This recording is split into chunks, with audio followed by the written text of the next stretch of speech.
안녕하세요. 3교시 시작을 하도록 하겠습니다. 지난 시간까지 데이터베이스 개발 수명주기에 대해서 쭉 설명을 했었죠. 그러니까 분석 단계에서 유저 리퀘어먼트를 파악을 하고 요구사항을 파악을 하고 그 분석된 요구사항을 설계 단계에서 반영한 시스템을 설계를 하게 되겠죠. 그리고 그 반영한 설계에 따라서 데이터베이스를 개발하고 운영 유지 보수를 한다. 이렇게 분석, 설계, 개발, 그다음에 운영 및 유지 보수 네 단계에 대해서 설명을 했습니다. 그리고 설계 단계에서 세 가지 주요 설계 과정, 그러니까 요거죠.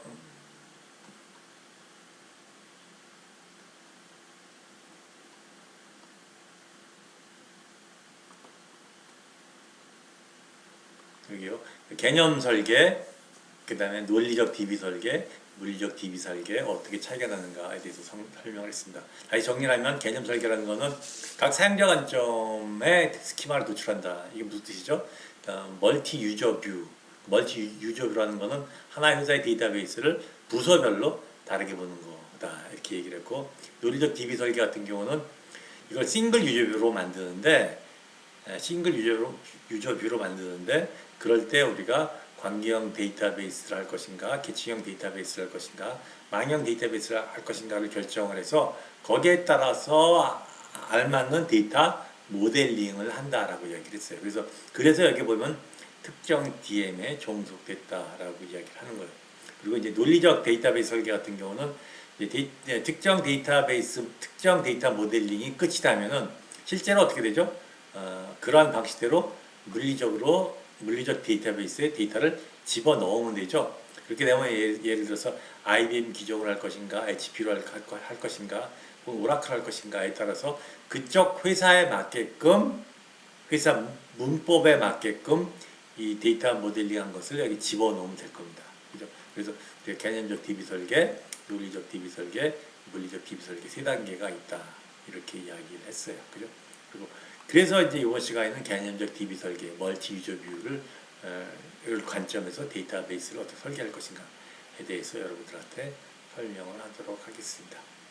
이 개념적 데이터베이스 설계라는 것은요, 사용자의 욕구가 충족된 설계예요. 여기서 사용자의 욕구라는 건 무슨 뜻이죠? 그러니까 실제로 그 데이터베이스를 이용해서 의사결정을 할 사람, 요구사항이 충족된 거죠. 그러니까 설계가 있기 전에는 그 전 단계가 뭐죠? 분석 단계가 있어야 되거든요. 분석에서 사용자의 요구사항이 파악이 되고 그 요구사항이 반영된 상태로 시스템이 만들어질 거예요. 그러니까 뭐죠? 욕구가 충족돼. 여기 욕구가 충족됐다는 게 무슨 뜻이냐면 분석 단계에서 사용자의 요구사항이 해결된 데이터베이스 설계를 한다는 얘기죠. 그런데 여기서 하드웨어나 소프트웨어의 제약 조건, 현재 제약 조건을 고려 안 한다는 얘기는 뭐냐면 하드웨어나 소프트웨어는 계속 발전을 하기 때문에 초기 단계에는 그렇게 제약 조건을 고려하지 않고 설계를 한 다음에 현재의 IT 수준에 맞춰 가지고 현재 불가능한 것은 빼고 먼저 우선순위에 따라서 우리가 시스템을 하면 되기 때문에 초기 단계에서부터 제약 조건을 고려하지 않는다. 그렇게 여러분들 참고로 이해를 하시면 될 것 같아요. 그 다음에 이제 개념적 데이터베이스 설계 기준을 여기서 보시면 여러 가지로 나오고 있죠. 표현의 다양성. 이 표현의 다양성은 뭐냐면요. 이거는 멀티 유저 뷰에 대한 얘기거든요. 멀티 유저 뷰. 그러니까 각각 부서마다 다른 방법으로 어떻게 되죠? 데이터를 이해하는 거예요. 그러니까 무슨 얘기냐면은 생산부서에서는 생산부서의 관점에서 데이터를 보고 그 다음에 마케팅 부서에서는 마케팅 부서의 관점에서 데이터를 보는 거예요. 그 다음에 회계부서에서는 회계부서. 그래서 각 데이터를 부서별로 다양하게 표현할 수가 있어요. 그러니까 A라는 부서에서는 남녀로 표현할 수도 있고 B라는 부서에서는 메일, 피메일을 표시할 수도 있고 C라는 부서에서는 MF 이렇게 다양하게 표시할 수가 있어요. 근데 그렇게 하나의 똑같은 데이터를 여러 개 표시하면 안 되거든요. 그래서 두 번째 뭐합니까? 표준화를 추구해요. 그래서 이 단계에서 어떻게 돼요? 우리가 다양하게 그 만든 다양하게 확인된 정보를 어떻게 표준화를 해야 되겠죠. 이 표준화를 한다는 게 결국 뭐냐면 그런 거죠. 이음동의어, 이음동의어 같은 경우를 우리가 뭐죠? 처리한다는 얘기예요. 그다음에 이 용이성이란 건 뭐냐면 개념적 데이터베이스 설계하기 위해서 필요한 정보가 현업에서 필요한 정보가 뭔지 확인을 해야 되거든요. 그럴 때 그 현업에 있는 사람과 어떠한 오해가 없이 의사소통을 하기 위해서 뭐를 사용합니까? 개념적 데이터 모델, 도식화된 개념적 데이터 모델을 사용합니다. 이게 뭐냐면은 뭐죠? 우리가 개체 관계성도가 여기에 대한 얘기예요. 이 개체 관계성도를 통해서 그러니까 데이터베이스를 설계한 사람이 쉽게 그 회사의 업무 처리 과정을 이해하고 그걸 토대로 해서 어떠한 정보를 우리가 데이터베이스 집어넣을 것인가를 우리가 뭐 할 수가 있어요? 결정할 수가 있겠죠. 그죠? 그리고 가능하면 중복된 정보를 배제해야 되는 거고, 그 다음에 새로운 요구사항이 생겼을 경우에 그걸 수용할 수 있도록 확장성까지 고려한 이러한 상태에서 우리가 뭐를 해야 된다? 개념적 데이터베이스를 설계를 해야 된다. 그렇게 여러분들이 이해하시면 될 것 같아요. 그럼 이러한 그 개념적 데이터베이스 설계에 따라서 실제로 우리가 여지껏 해왔던 수업 방식대로 개념적 설계를 한번 실제로 하는 방식을 우리가 하나씩 따라가 보도록 할 거예요. 자, 그게 이제 그 다음 장이에요. 설계 단계의 10단계에 대한 얘기입니다. 요거는 여러분들 책 보시면요. 259쪽을 한번 펴보세요. 259쪽하고 260쪽에 대한 이야기를 보시면은 거기에 블루프린트 된 거가 있죠. 이게 뭐냐면 여러분들이 그 명문 가구에 가서 데이터베이스 설계를 하는 과정을 그대로 표시해 놓은 거예요. 그러니까 259쪽, 우리 260쪽 블루프린트 보시면은 그 데이터 요구 사항이 있죠. 그게 뭐죠? 그 명문 가구에 있는 현업에 있는 사람이랑 니네 부서에서 필요한 정보가 뭐 있는가를 인터뷰를 통해서 확인하는 거예요. 근데 인터뷰를 통해서 확인을 하다 보면은 사실 부서 입장에서는 우리 회사에서 일을 하는데 무슨 정보를 사용한다를 그냥 이야기하기가 굉장히 어렵거든요. 그래서 그걸 도와주기 위해서 260쪽 보면은 데이터베이스에 대한 주요 트랜잭션이라고 나와있죠. 1번부터 10번까지. 그게 뭐냐면요. 회사에서 일을 하면서 사용하는 주요한 뭐죠? 양식이에요. 1번을 보면 뭐죠? 매장별 직원 명단, 2번이 매장별 영업 직원 명단. 이건 뭐냐면 그 부서에서 관리하는 그러한 양식이다 이렇게 보시면 될 것 같아요. 그래서 이 양식을 기초로 해서 뭐죠? 그 259쪽에 있는 요구사항을 설명을 하는 거예요. 그랬을 때 우리가 보다 더 명확하게 그 요구하는 회사에서 어떠한 일을 하며 어떠한 정보를 사용하는가를 파악을 할 수가 있고 그걸 통해서 데이터베이스에 어떤 정보를 집어넣을 것인가를 결정을 할 수가 있는 거예요. 지금 여러분들 259쪽, 260쪽에 관련된 거는 우리가 여지껏 수업 중에서 한 거예요. 그죠? 그래서 정교화 과정을 통해서 우리가 했던 거가 뭐냐면 뭐 여러 개, 뭐 6개인가의 테이블에서 데이터 모델링을 해서 표가 몇 개가 나왔나요? 8개인가 9개인가가 나왔었죠. 9개의 표에서 우리가 뭐 중복 제거하고 동의의어 뭐 사용자의 관점을 통합을 해가지고 6개 테이블을 만들었잖아요. 그죠? 그러한 모든 과정이 결국 뭐냐? 개념적 데이터베이스 설계 과정이다. 이렇게 보시면 될 것 같아요. 거기에 따라서 우리가 한 단계 한 단계 우리가 그 뭐죠? 설명하도록 하겠습니다. 첫 번째 설계 첫 번째 단계가 뭐에 대한 이야기입니까? 개체 집합을 파악을 하는 거예요. 개체 집합. 개체 집합이라는 게 뭐냐면요. 그러니까 이걸 10단계를 하기 위해서 여러분들이 10단계를 하기 위해서 먼저 페이지 259쪽하고 그 다음에 260쪽에 있는 내용을 여러분들이 이제 서로 그 이야기를 했다고 가정을 하면서 하는 겁니다. 그럼 첫 번째 해야 될 게 뭐냐면 그렇게 이제 259쪽, 260쪽 블루프린트에서 서로 이야기를 하고 양식을 파악을 해서 그거에서 첫 번째 해야 될 게 뭐죠? 과연 그러면 개체가 무엇인가를 파악을 하는 거예요. 개체. 주로 개체는 뭘로 표시가 되어 있죠? 명사나 명사형으로 표시가 되어 있습니다. 뭐요? 명사나 명사형으로 만들어진 게 개체예요. 그리고 이 개체가 결국 뭐냐면요. 사용자가 필요로 하는 정보다. 이렇게 볼 수가 있어요. 그래서 259쪽, 260쪽에서 뭐만 뽑아내면 돼요? 명사만 쭉 뽑아내면 돼요. 그건 명사나 명사형. 그래서 만든 게 여러분들 261쪽 표 7-1이에요. 표 7-1을 보면요. 개체 집합의 파악이다 이렇게 되고 있죠. 그래서 개체 집합에 뭐가 나와 있습니까? 매장, 개체명이 매장, 직원, 영업직원, 운전기사, 제품, 고객, 취향, 주문, 차량. 표 7-1을 설명한 겁니다. 쭉 돼 있죠. 그게 뭐죠? 다 명사나 명사형이에요. 그런데 그거 개체명 말고 표 7-1의 제일 끝에 보면 별명이라는 게 있죠. 별명. 그러니까 직영매장, 영업점, 기사, 트럭 이런 것도 뭐죠? 명사나 명사형이에요. 근데 이런 건 뭐죠? 이음동의어나 동의어가 될 수가 있다는 얘기예요. 그러니까 무슨 뜻이냐면 개체명의 매장하고 그 다음에 별명 직원 매장 영업점은 같은 거예요. 무슨 뜻이죠? 이음동의어라는 얘기예요. 이음동의어. 그 다음에 개체명의 운전기사하고 별명 기사하고 뭐예요? 같은 거예요. 뭐라 그래요? 이음동의어예요. 그죠? 그 다음에 개체명의 차량하고 별명의 트럭하고 같은 거예요. 이것도 뭐죠? 이음동의어예요. 그래서 이 개체를 파악을 할 때 명사나 명사형을 사용하는데 그 중에서 동음이의어나 이음동의어가 무엇인가를 우리가 파악을 해야 되는 거예요. 그래서 개체집합으로 만들어 놓은 게 여러분들 표 7-1입니다. 그래서 개체가 이제 파악이 되잖아요. 그죠?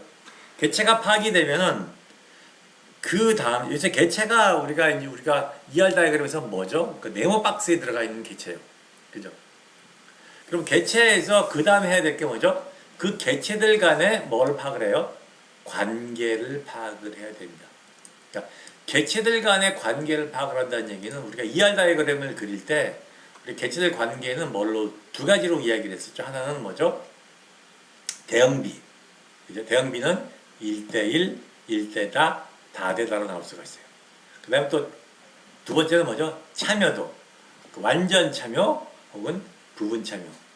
이렇게 볼 수가 있죠. 그래서 대응비나 참여도를 가지고 뭐요? 관계성 집합을 파악을 해요. 그래서 1번 첫 번째 단계에서 파악한 개체 집합들의 관계성을 파악을 하는 거예요. 그게 뭐냐면 여러분들 표 7-2예요. 페이지 263쪽입니다.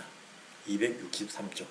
263쪽 표 7-1을 보면은 표 7-1에서 파악한 개체들 간의 관계를 대응비나 참여도를 중심으로 해서 만들어 놓은 거예요. 그죠? 한번 조금 볼까요? 여기서 보시면 표 7-1 페이지 263쪽. 그러니까 표 7-2가 나오기 위해서 262쪽, 263쪽과 같은 설명과 같은 절차가 필요하겠죠. 그걸 통해서 표 7-2가 만들어지는 겁니다.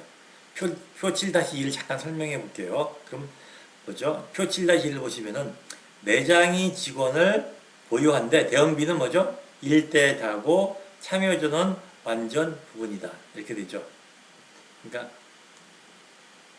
앞에 완전히 매장이 직원한테, 뒤에 부분이 직원이 매장한테 이렇게 되는 거예요. 그죠?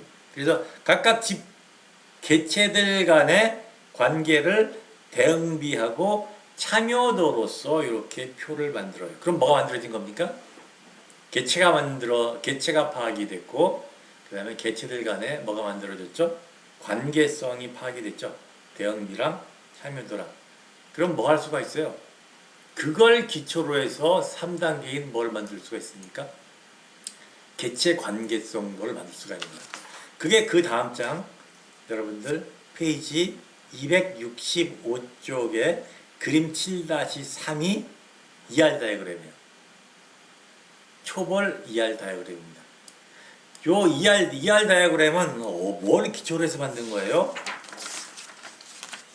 표 7-2를 기초로 해서 그림 7-3을 만든 거예요. 한번 여러분들 표 7-2하고 그림 7-3하고 하나씩 비교를 하면서 똑같이 만들어지는가 만들어지지 않는가를 한번 확인해 보세요. 제가 잠깐 시간을 드릴게요.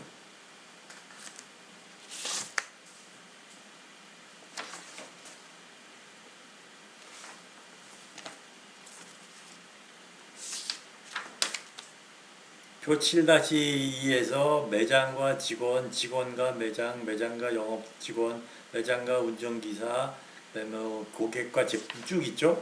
그게 그대로 표 7-3에 그려진 거예요. 뭐를 기준으로 해서? 대응비와 참여도를 기초로 해서 그린 거예요. 그죠? 자, 요걸 우리가 뭐라 그래요? 초월 다이어그램이다. ER 다이어그램이다. 요게 개체 관계성 동인 거예요. 그래서 이제 첫 번째 단계인 초벌 개체 관계성도가 그려졌다. 그럼 그 다음 단계가 뭐 하는 단계인가요? 네 번째 단계인 뭐예요?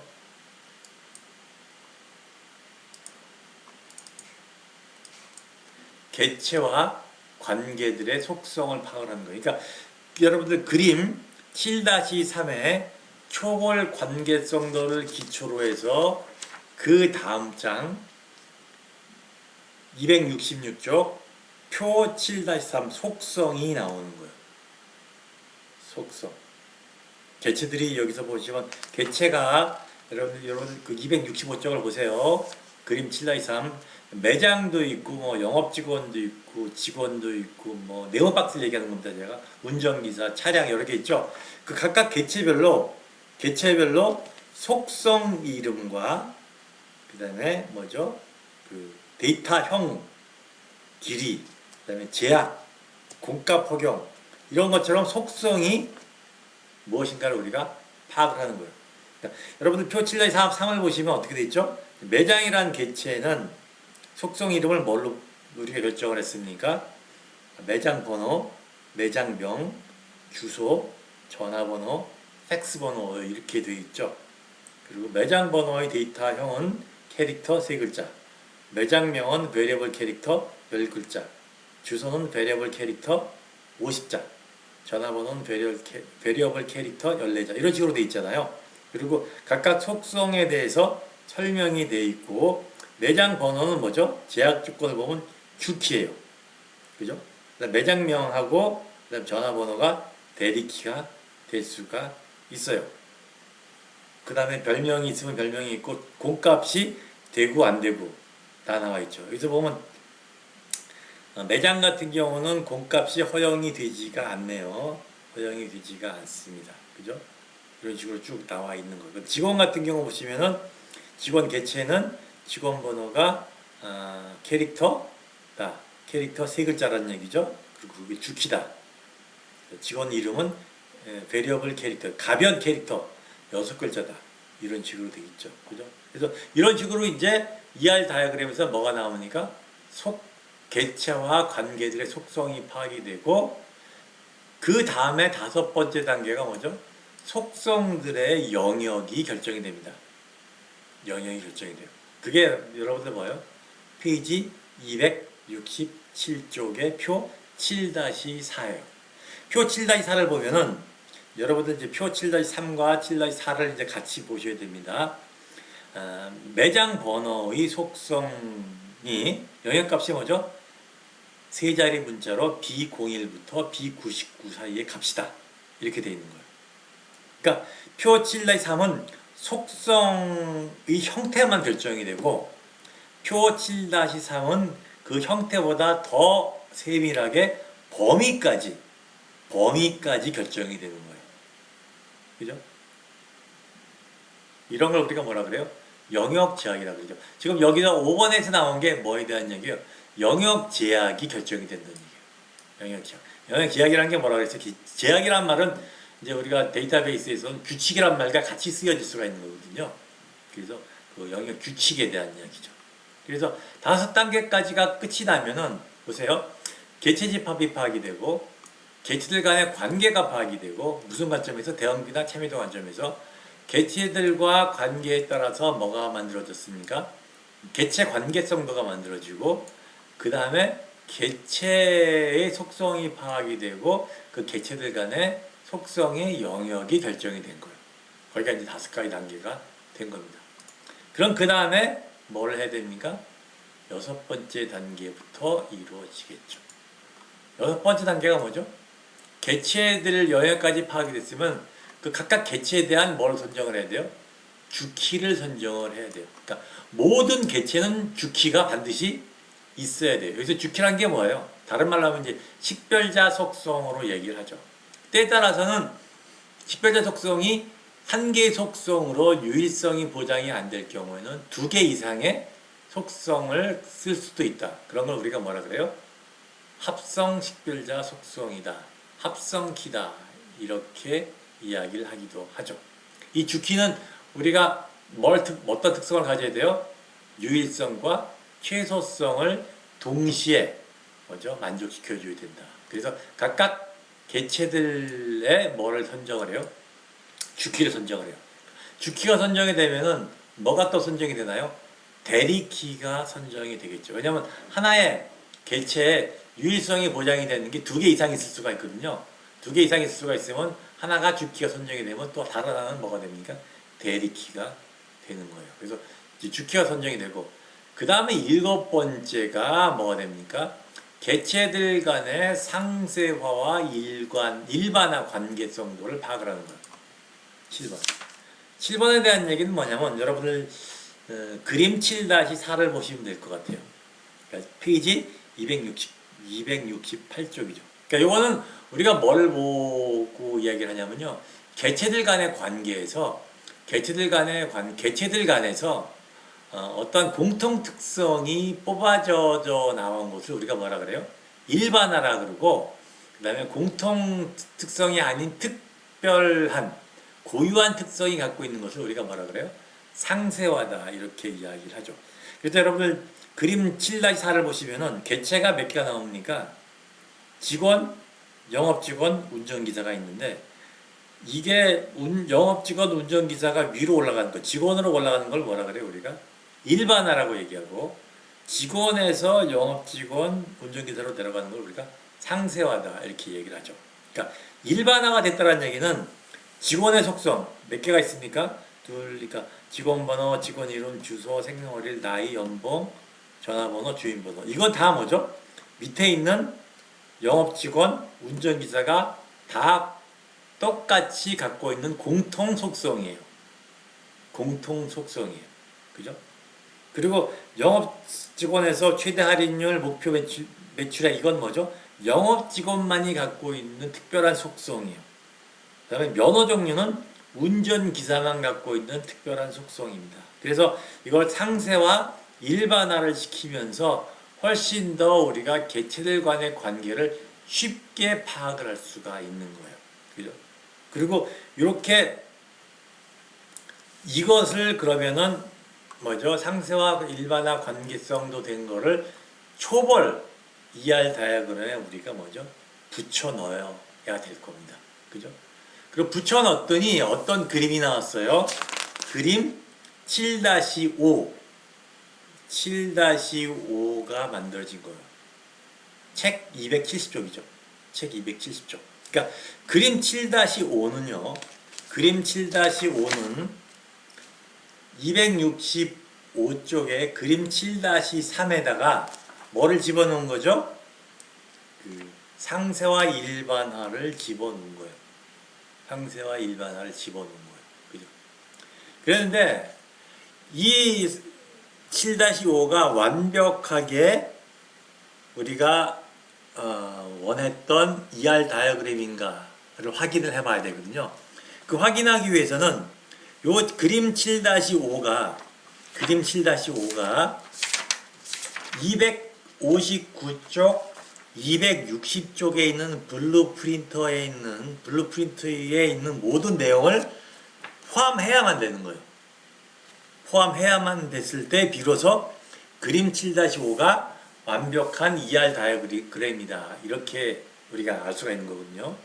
그러면 우리가 어떻게 확인하냐면 그림 7-5가 여러분들 260쪽에 있는 주요 트랜잭션 1번부터 10번까지 모든 내용을 포함하는가를 확인을 해봐야 돼요. 확인을 해봐야 돼요. 그게 뭐냐면 여러분들 그림 7-5를 보시면은 이렇게 파란색으로 그림 그려진 거 있죠? 파란색으로 화살표가 돼 있죠? 그게 뭐냐면은 파란색으로 화살표 된 게 260쪽에 있는 주요 트랜잭션 1번부터 10번까지 그림이에요. 그러면 그걸 확인을 해보면은 우리가 뭐가 빠졌다는 것을 알 수가 있나요? 한번 그걸 여러분들 하나하나 확인을 해봐야 될 거예요. 그러면 1번 있고 2번 있고 3번, 4번, 5번, 6번이 없네요. 6번. 임의 직원이 감독하는 부하의 직원 명단이 7-5에 없어요. 그 다음에 7번 있고 8번 있고 9번 있고 10번 있고 6번만 빠진 거예요. 그 6번이 뭐죠? 여러분들 그림 7-6이에요. 7-6. 그러니까 그림 7-6이 6을 그림 7-5에 어떻게 되죠?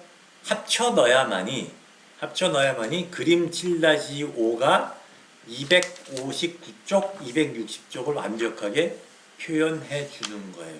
그죠? 그래서 그림 7-5에 그림 7-6을 합한 거가 뭐죠? 그 다음 쪽에 있는 그림 7-7입니다. 272쪽. 개척관계에서 수정을 한 거죠. 그죠? 그러면 여러분들이 이렇게 보시면 될 것 같아요. 다시 정리해 볼게요. 굉장히 복잡하게 많이 나오는데 처음에 첫 단계에서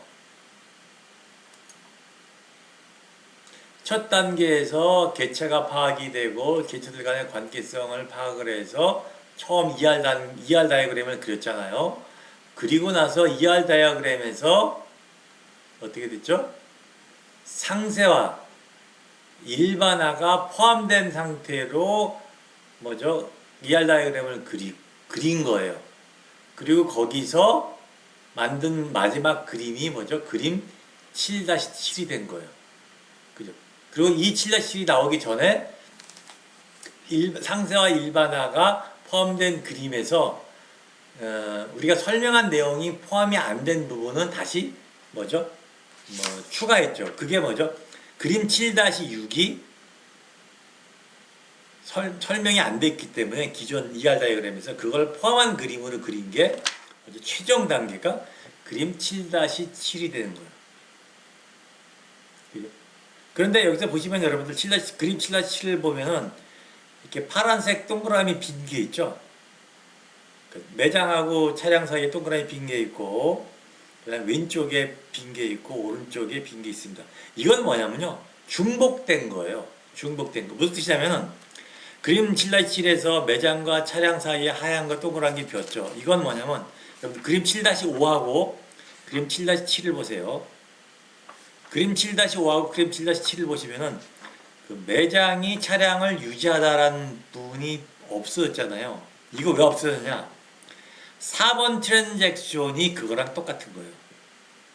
그러니까 그림 7-5에서 4번 트랜잭션 파란색으로 표시가 된 거.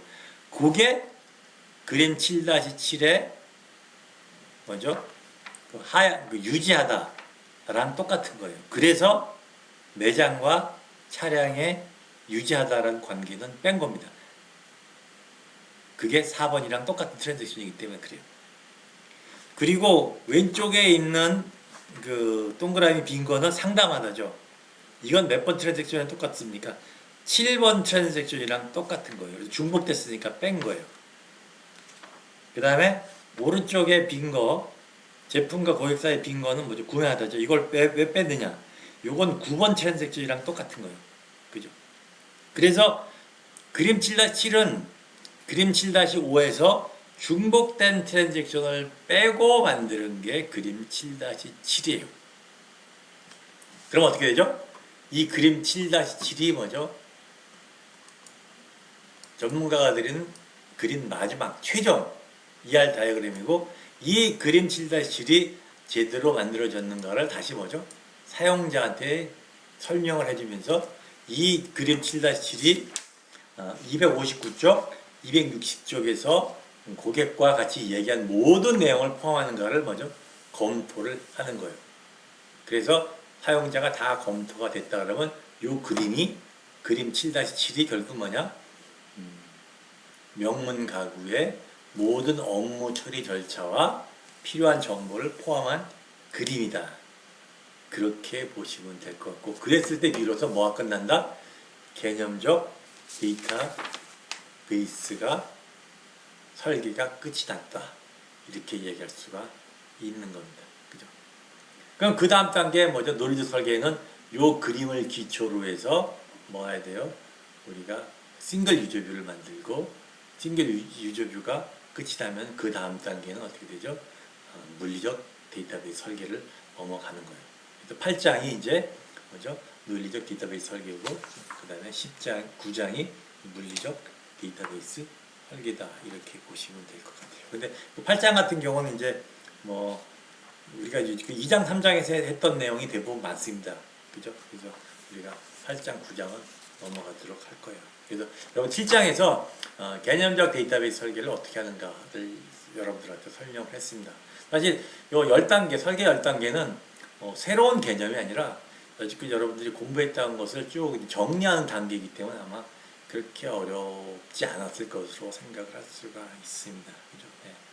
그래서 이것으로서 7장을 마치고 다음 시간에는 8장, 9장 논리적 DB 설계, 그다음에 9장 DB 설계는 스킵을 하고, 그다음에 10장 병행 제어와 데이터베이스 복구를 하도록 하겠습니다. 네, 이것으로서 8주차 데이터베이스 관리 수업을 마치도록 하겠습니다. 감사합니다.